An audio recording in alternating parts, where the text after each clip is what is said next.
Hi, I'm Kristen. Welcome to Scrap Fabric Love. This is the third and final installment of the Modern Improv Scrap Quilt Along, which was a kind of spur of the moment quilt along I just decided to do. So kind of in the spirit of improv. This is my version of improv. It might not be what you've kind of seen as improv in the past. What I mean is just, I don't know what the quilt's gonna look like at the end before I start. So if you want to know kind of the background of how we started, what kind of fabrics we used, and all of those kind of techniques, then watch the first two videos. The links will be in the description. This one is, so when we left off last time, we had some sections together. So this one is about how I went from sections to a quilt top, and then how I eventually quilted it. So I've got some ideas for what you could do to quilt something like this on a domestic. But I did mine on my Moxie long arm, so I'll show you what I did for that as well. So these are the sections I had when I left off with you at the end of last video. But before I talk about where I went from there, I need to answer a pretty good question that I got over the week. So one of the questions I got last week, which is pretty valid, is when do you know when you're finished, right? So if we're letting the scraps talk to each other and decide where they want to be on the quilt, then are they also going to decide when they're done? Yes, maybe. You can't do it that way. But that's almost making it more difficult. You're giving yourself too many choices. So it's not just where did the blocks go, but it's like how big are they going to grow, whatever. Obviously, we're limited a little bit by the amount of fabric that we've chosen, but most of us have stashes, so we could always grab some more and make it bigger, and so then you're never done.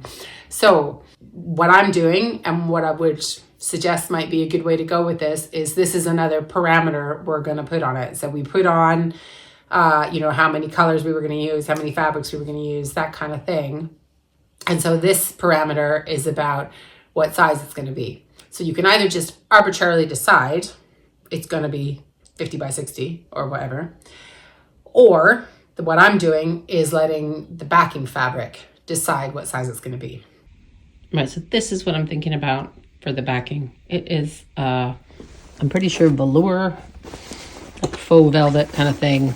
IKEA curtain. We've got 4 of them because we're getting shutters and getting rid of these. They're the like extra long kind that you can use for Edinburgh windows. Edinburgh has a lot of really high ceilings in a lot of the properties, if you don't know that. But anyway, at IKEA you can buy these really long curtains, and then people like hem them, I guess, or have them hemmed to the length they want, but they're long enough for what we needed at the time. These were actually secondhand. We've got a big bay window that took 4 of them. And so I'm going to use 1 and test it out as a backing. And then if it works, I'll use the other 3 somewhere else. So this is like 52 inches by like 110 inches or something ridiculous.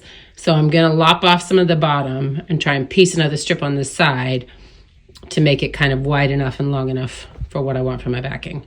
So we'll see how that works. So once I pieced that, I ended up with a backing fabric that was 64 by 83, bigger than I need, at least lengthwise.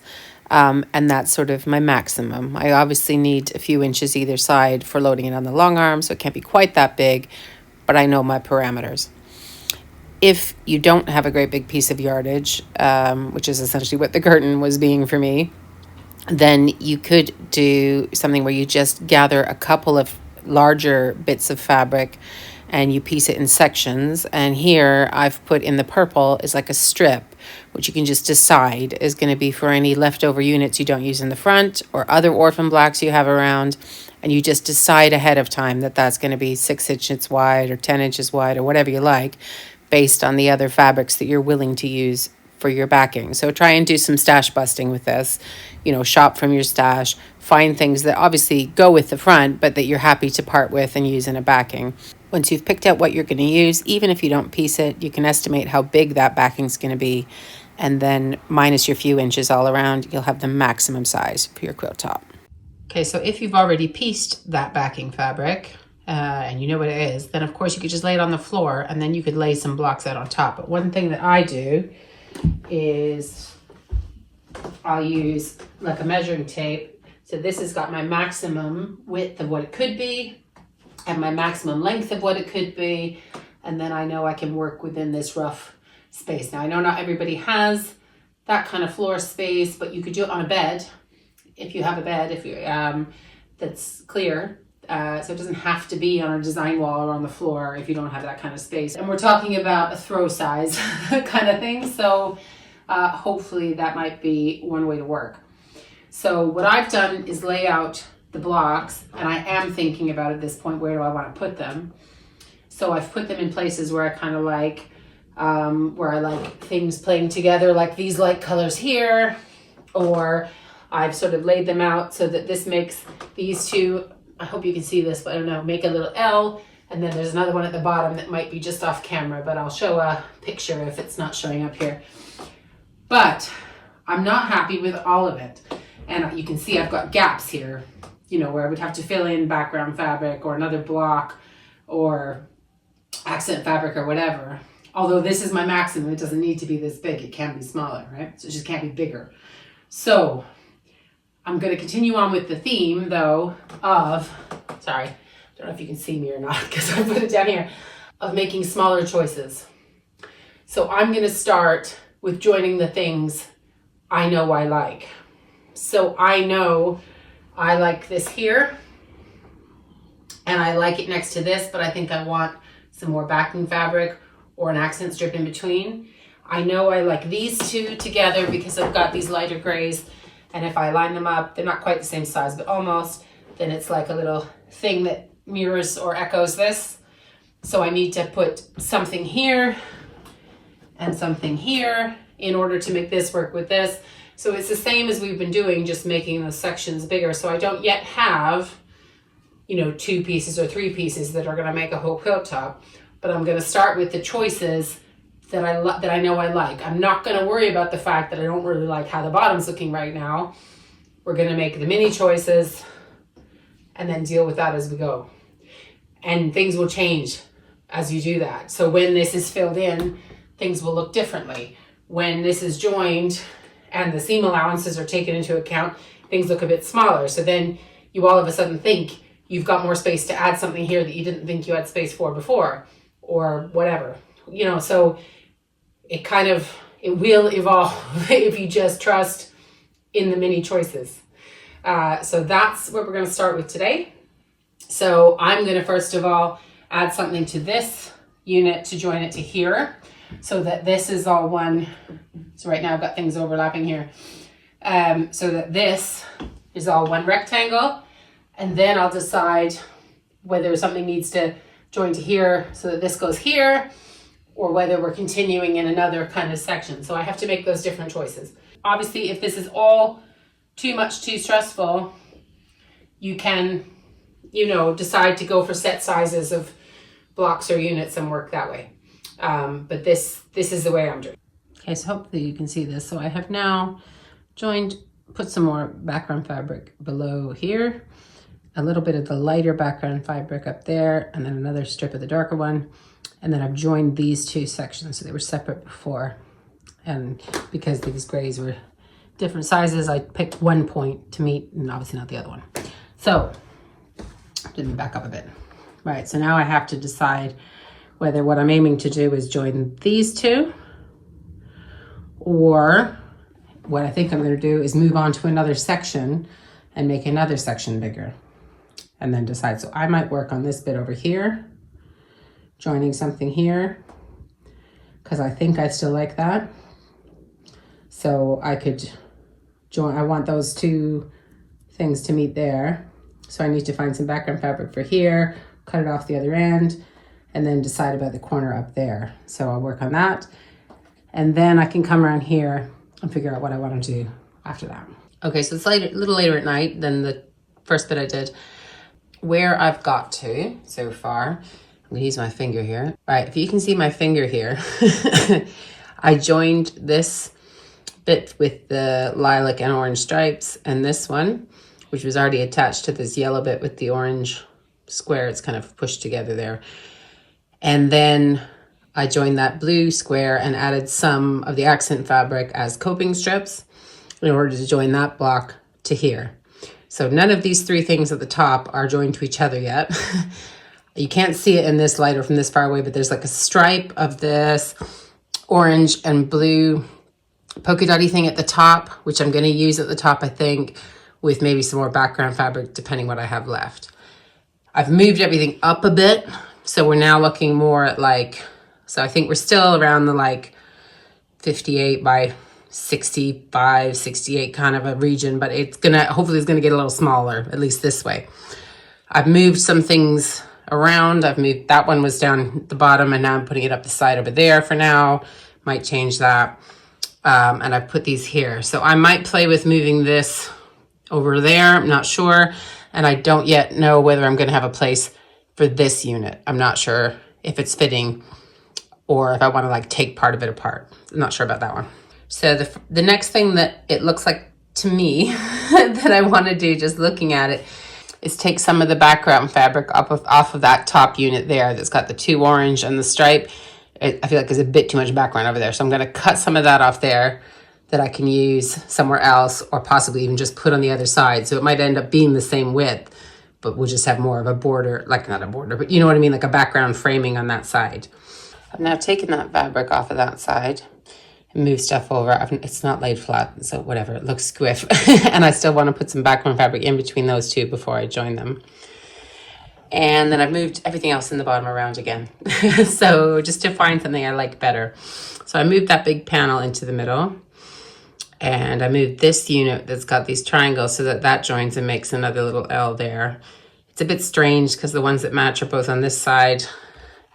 And then this one doesn't really match and it's over there, but I might be okay with that. And I moved this one. And then I tore off, so see where the 2 purple ones are, that fan one was attached on the bottom and I've tore it apart and put it up there. And this one here that's gonna make, this isn't joined, that's gonna make this little L at the bottom was joined to that one. So now I just have this one block left over here. And there's another one lying around somewhere that I don't like because it's got purple triangles in it. Anyway, so it's getting there. So hopefully talking you through this is kind of giving you an idea of how I'm getting from the smaller bits to the bigger bits. It is, again, just lots of little decisions and a little bit of changing your mind. It's true, you can sort of sit here and chew over this for too long. Don't do that, okay? If you don't like it, that means change it. So change it. And then once you see anything you like, even if it's just a tiny little bit of something you could join together, go with it. And then you can go and do the next one and the next one. Okay, so here is what I've got to now. So I've pieced, I don't know if you can see this section. It starts with the glasses and ends with this kind of blue and polka dot. That's all one piece now. These are 2 different pieces, but they're pretty much the same size. I can probably join those and then I'd have these 2 to join, especially if I add my background fabric there that I wanted in between those 2 bits at the top. And then it's a case of piecing all the stuff down the side, and then I'll just have a 3rd piece to piece on, and then I might see what background fabric I have and maybe add some more on the bottom, top, side, you know, whatever, to sort of give it a little more space around the edges. So that's how I'm developing mine. So the combination of a lot of little choices, one after the other. So I'm going to continue on, probably join those 2 next, I think. I might have said that I was going to do that last night. And then I ended up doing this because I found that it fit. When I walked up to it, I found that these already fit pretty well. So I did that. And then my son woke up with a big cough. Everybody's been sick, but he's still sick. So I'm working in little mini segments this week on this. So he's feeling better today. I'm having a little play. So I'm just doing another little bit and then I'll hopefully finish this tonight. It's Thursday. And see whether there's any chance I can get it quilted on the weekend. That's the plan. Right, okay, so a couple minutes later, I put a bit of background fabric and a bit of an accent strip on the top of this section to make it fit with this one over here. So these 2 are now joined. And I pieced this block into the little L here. That was just 2 pieces before. So put a bit of background here, a bit of background there so it could fit. And now it pretty much fits with the thing on top of it. A little bigger. And I moved the block that was in between those 2 sections to up there. I don't know yet.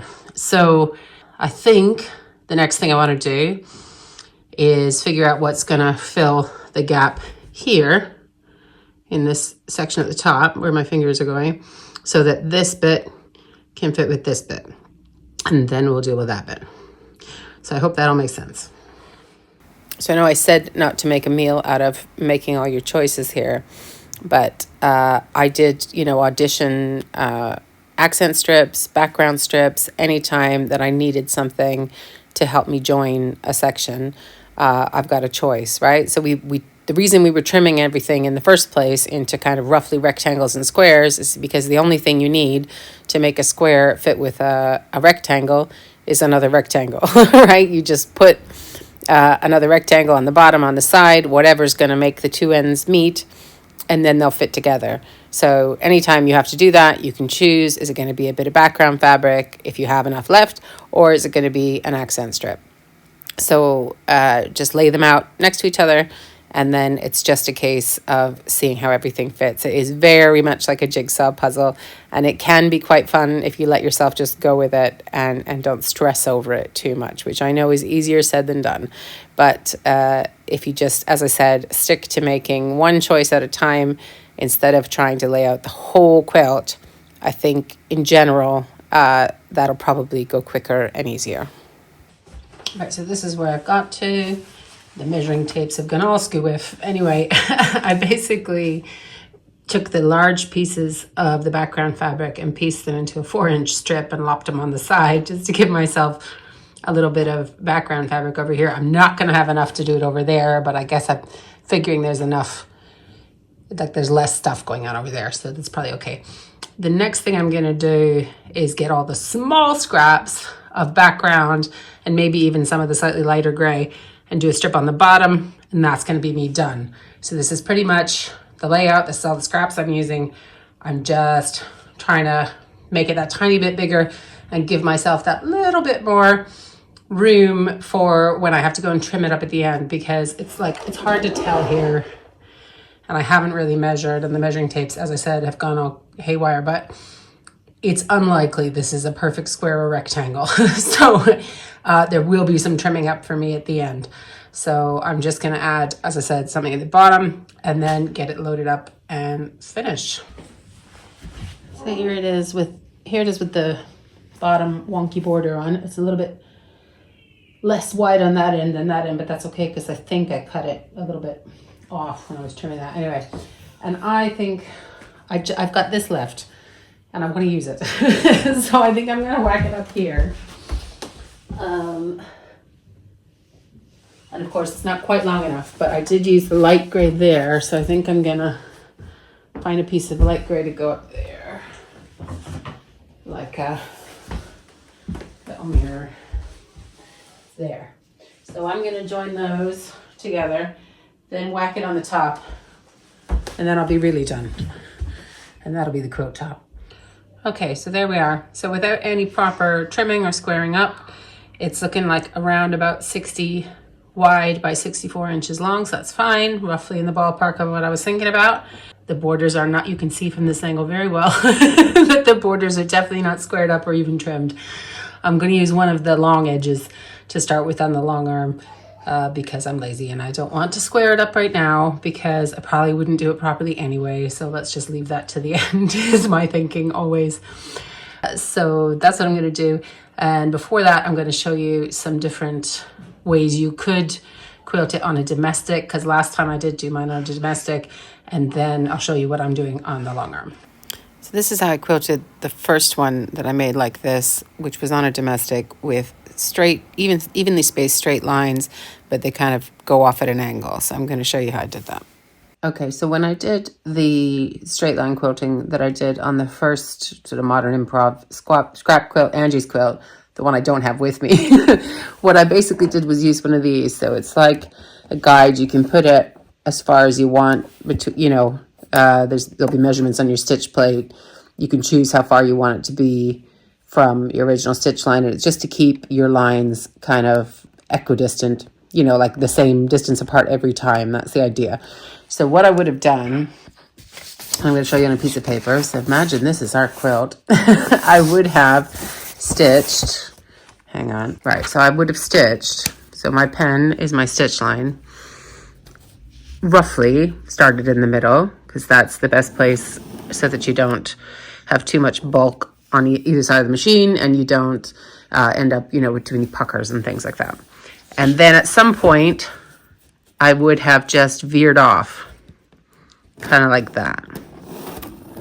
Okay, so I didn't have anything particularly making this, like I didn't have a ruler. I didn't have anything making this line perfectly straight. It probably wasn't perfectly straight, but that's not really the point, because then, so that's the original stitch line.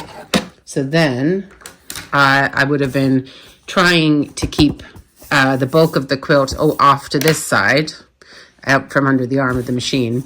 So then I would line this, I think it's called a stitch guide. I'm blanking on the proper name of it, but anyway, it comes with most machines. So I would have this, let me just get this thread out of the way. I would have had this here, and then I'm just stitching and following that line all the way down, right? To make sure that I'm keeping all my lines equidistant. And when I get to here, I'm pivoting. So it's going to start to turn there. And then finish that line, pull it back up, and then, so then I would have another, let me just do another one. So then I would have another line that kind of roughly mirrors this one that I've stitched. Stopped, so you end up stopping a little bit earlier than here, but your thread guide, as you can see, it kind of pokes a bit forward, so it'll do that for you. And then turn. So I'm not doing anything to make sure that this is, I don't have a thread guide now when I'm drawing, but anyway. So then the next time I would just line it up here, right? So then I'm going line, line, line, and this curve is getting smaller and smaller as I go. And then you end up with like doing it up here. And then, so I've got this half-ish of the quilt done. Then I turn the whole quilt around and I would start here, right? And then I'm following the line. So I've got my thread guide now on the same one that we started with, and I'm stitching along here, turning, stitching, and I would just keep going. I think on Angie's quilt that I turned again somewhere, but I can't remember where, and it's probably not a great idea, because the more sharp angles you do, the more likely, so if I had turned off, if I had done like a line here, this won't be straight, but if I had done a line here, and then turned off down here, say, then when I'm trying to do this and this and this is going to pucker a bit. It's going to be hard. It probably can be done, but, and I don't know where. I feel like maybe I would have done it like here or something. So maybe that made it a bit easier because the angle's not quite so sharp, but then that makes this one sharper. So if you're doing this on a domestic and you don't know any more than I do, then I would just I would just do one pivot off. So I would choose one place. It can be here, it could be here, wherever, and just do one. And then you do all one side with that sort of curve or bend in it, and then you do all the other side with the same bend. So forget about all this, and we would just turn here and go down here, and you're still going to get that kind of cool look where it's bending all the way, and it just looks a bit different. So that was the idea. So hopefully that's kind of easy enough. And I'll show you a kind of variation I did of this on a quilt for my sister, where I did a bit of this and a bit of another type of domestic quilting. So this is the quilt that was for my sister. I think I did this not long after Angie's, and I started with these equidistant straight lines veering off, as you can see. And then I think I got too overambitious with it, turned too many times, and then I had some spaces where I couldn't continue with those sharp bends kind of thing. So I decided to style it out and use, I think what a lot of people call is like a shattered glass quilting effect with the kind of random straight lines in different directions. It's hiding some puckers that would otherwise be there. So it helped me out of a bind there, but I do also kind of think it works with the quilt. So I was happy with how that one turned out. Next two I'm going to show you are even simpler. It's just straight lines, no weird turning, and you can do them either on a long arm or on a domestic. These were both done on my long arm, but you could just do these straight lines on a domestic. So the first one is like matchstick quilting essentially, but not that evenly spaced, and it was just all in one direction. And the next one was more of like a plaid, I guess. So I was using different colored threads And so I went all the way horizontally or vertically first, then flipped the quilt around and went all the way the other way, and sort of was changing my threads back and forth. And so those lines are not necessarily straight, but the accumulation of it all is that it looks intentional. And the reason I'm sort of focusing on just these straight line ones is because we were sort of starting out with the intention of this being a modern scrap quilt, and quilts look more modern with this kind of straight line, simpler quilting. The kind of the flowery and curvier you get with it, the less modern it tends to look. That's not always true. If you're really good at doing like circles and things, then you can always prove me wrong. But just as a kind of simple way to make something look modern, lots of straight lines is usually a good way to go. So when I went to decide what to do for quilting on the long arm, I liked what I had done on the original quilt with all the lines that just sort of echoed each other over and over again on this quilt. Just doing another one just to demonstrate that they're all over the quilt. Anyway, but you can't do this on a long arm, at least not on mine. The throat space, just like it wouldn't work, right? So you can't really continue one line from the middle all the way across without rolling the quilt back and forth with your needle in the fabric, right? So it doesn't really work. So in order to try and get a semi-similar look, I did something a bit different. So I'll show you that on the long arm itself. Doesn't look the same, but it's the same sort of idea. So I started off by picking my threads and ended up going with kind of pale orange. I put my manual channel locks, that's the ones that look like plastic rubber rings that go around the wheels of the machine to stop. So it's right now it can't go towards me and away from me. It can only go horizontally. So I'm doing a few evenly spaced straight lines. The square foot, I'm using the back of it as my sort of spacer, the way I was using on the domestic there. But after I've done a few lines, what I chose to do was stop just at a random point. And then I took a few stitches forward until that line was lined up with the back of my square foot, and then went back the other way. So then the idea is I'm now following that line and that sort of capped end of the line, if you will, and that's going to create a bend for me. Now, it's not going to be diagonal like it was on the domestic, but it's still going to be a kind of a bit of a bend, a little bit of an interest in the straight line quilting. So it's just not straight line all the way back and down. So I'm going back again with my straight line here. I know the footage gets a little bit bumpy with the hopping feet when I tried to film that, but hopefully you can still see what I'm doing. Basically, so I'm stopping with the side of the square foot lined up against that end I made last time. Back of the foot lined up with the stitch line before. Move over, line the side of the foot up with the line I've just stitched, and then I'm going to come back down and line the back of the foot up with that stitch line, and then go all the way back. And then I'm just going to keep kind of echoing that several times, basically until I feel like stopping. And then instead of echoing, I will continue on to the other side of the quilt. And then I'll be mirroring that line, and that will be, you'll see then the bend and how it's not just straight up and down, if that makes sense. So this is kind of sped up now because I just wanted to kind of show you. And then there's another bit a little bit later on where I'll show you how I kind of get out of this bend and go back to straight lines and then start a different bend. But I'm not putting music on during the time lapse this time. Apologies to those of you where the volume really jumped last time when I put some music on when I was speeding up the tape. Basically, I was hopping between video editors and I didn't realize the sound levels were different. Didn't sound that different on my computer, but anyway, I heard there was some people who got a bit of a fright, so I'm not putting any music in this time. So this was pretty quick to get through, really, to be honest. I just kept echoing those lines until such point where I felt like I wanted to start another one or stop one. And then I would just, like here, I just started a few little ones at the edge of the quilt and then kept going. And then at a certain point, you can just choose to stop doing that turn. You can kind of, like here, I've just capped one there. I'm jumping around. It's a different place in the quilt. Don't get confused. But anyway, I sort of had a line there and I just turned around. And so then the next line was straight.